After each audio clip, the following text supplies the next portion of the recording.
Il y a des incompréhensions entre des Français et des Marocains, il y a toujours des incompréhensions à certains moments. Est-ce que, au fond, en ce moment, vous avez le sentiment qui doit faire le plus long chemin pour comprendre l'autre? Voilà. Je crois que c'est vous, parce qu'on vous connaît mieux que vous ne nous connaissez. C'est-à-dire? Ben, vous n'êtes pas allé sur les bancs d'une école marocaine, tandis que nous sommes allés, non pas sur les bancs d'une école française, mais on a eu des professeurs français. Donc on connaît votre grammaire, on connaît votre langue, on connaît votre histoire, on connaît votre société. Vous ne connaissez rien. C'est à vous de faire maintenant, là. Il faut renverser la vapeur, il faut faire un petit pas. Vous avez le sentiment qu'on ne s'y intéresse pas assez? Comment? Vous avez le sentiment qu'on ne s'y intéresse pas assez? Non, loin de moi cette idée, mais j'estime que il y a de ces paresses qui sont naturelles, qui viennent instinctivement. C'est une paresse naturelle, qui s'appelle la loi du moindre effort. Majesté, Monsieur Maurice Druon, qui est ici parmi vos invités, dit que vous avez l'habitude de terminer vos conversations avec lui en disant « Venez, on va rêver ». À quoi rêvez-vous quand vous partez comme ça avec lui? Maintenant, j'ai un autre rêve qui me paraît beaucoup plus urgent depuis les chiffres qu'on vient de me donner. Mon rêve, c'est que tous les musulmans du monde fassent un petit effort sur eux-mêmes, comme je l'ai fait, comme je le fais quotidiennement, pour donner une meilleure opinion d'eux-mêmes. Car en définitive, nous sommes tous des hommes comme les autres. Notre religion ne nous rend ni meilleurs ni pires que les autres, mais elle nous donne aussi nos moments de force et surtout nos moments de faiblesse qui font que nous avons le courage de nous tourner d'abord vers Dieu pour le repentir et vers nos frères les hommes, quelle que soit leur religion, pour leur demander leur compassion et leur aide. Voilà mon rêve et je crois qu'il faut que je m'y attache et beaucoup de musulmans s'attachent avec moi à ce rêve. Merci Majesté. C'était donc l'heure de vérité de Sa Majesté Hassan II, roi du Maroc. Statu quo hanté avec un minimum de tolérance. Majesté, dans votre pays, croyez-vous vous-même à une menace des radicaux, des plus radicaux? Non, je n'y crois pas. Je n'y crois pas parce que notre religion, ici au Maroc, est très bien défendue, positivement défendue par notre rite malékite, par nos enseignements religieux et aussi, je le dirais, par nos traditions ancestrales. Mais comment on explique ce développement du radicalisme musulman dans certains pays? Est-ce que c'est un problème social d'abord, à votre avis? Non, je pense avant tout que c'est un problème d'ignorance.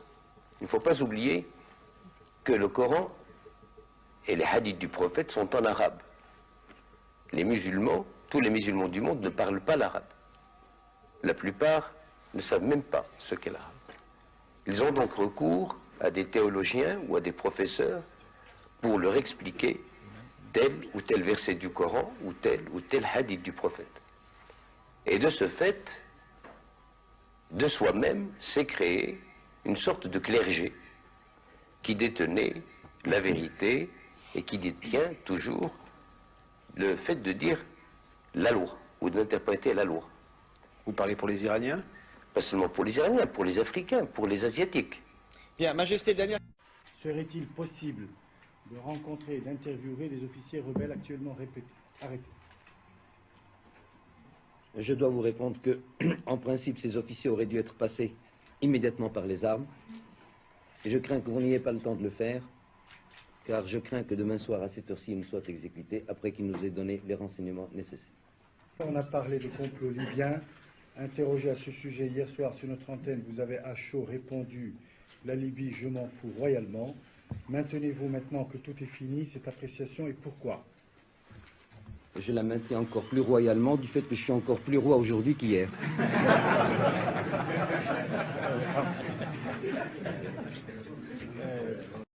Pour moi, il n'y a pas de délit politique. Le seul délit politique, c'est lorsqu'on prétend que le Sahara n'est pas marocain.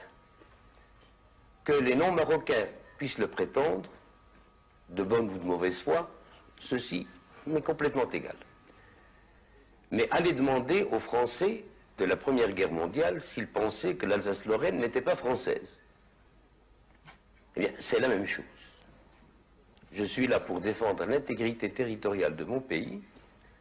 C'est pour cela qu'il y a cette allégeance de la part de mon peuple à mon égard et qu'il y a cette obligation d'un contrat politico-social entre moi et mon peuple, à savoir que je dois défendre des institutions à la tête desquelles se trouve l'intégrité territoriale. Alors à partir du moment où un Marocain me dit que le Sahara n'est pas marocain, il va en prison? Comment? Il va en prison pour ça? Ah, naturellement. C'est un délit d'opinion ou... Ah non, non, non, non. Vous pouvez accepter en France qu'en 68, un Allemand, Cohn-Bendit, traîne le drapeau français sur les Champs-Élysées par terre, suivi en cela par des centaines de milliers d'étudiants. Si les Français l'acceptent, c'est leur affaire. Mais moi, je n'admettrai jamais qu'un étranger en plus vienne traîner le drapeau marocain dans une manifestation. Et même si un Marocain le faisait, je considérais qu'il est passible de prison. Bien. Majesté, une autre question. L'Élysée, sur place, Alain Chailloux.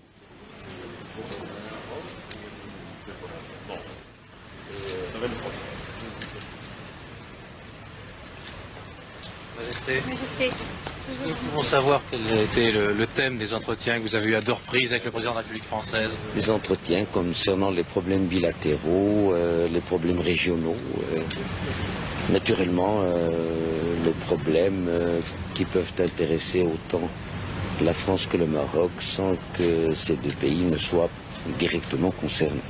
Des questions bilatérales seulement, Majesté? Non, j'ai dit questions bilatérales et beaucoup d'autres. Le Sahara occidental, le Front Polisario a parlé d'une médiation de la France. Est-ce que vous en avez parlé? Je pense que la France serait disposée à jouer un rôle de paix, mais jusqu'à présent, personne ne lui a demandé et nous ne lui avons pas demandé. L'Espagne, Majesté. Quelle Espagne? Vous n'avez pas discuté des Pardon? problèmes de l'Espagne? Nous nous sommes réjouis que les choses se soient bien déroulées et que l'Espagne s'engage dans une ère nouvelle. Vous venez de proposer une rencontre au sommet avec l'Algérie. C'est un geste de bonne volonté? Vous pensez qu'il va être suivi des faits? Vous savez, quand on a un très bon dossier, on ne se sauve jamais d'une rencontre ou d'un arbitre ou d'un arbitrage. Alors, voilà. L'Algérie réagit tout de même sévèrement à votre visite en France. Ils disent que vous êtes venu chercher à la fois des conseils et des armes pour poursuivre la lutte. Qu'est-ce que vous en pensez? Eh bien, l'homme sage est celui qui vient toujours chercher des conseils d'abord. Les armes, on en trouve partout. Merci.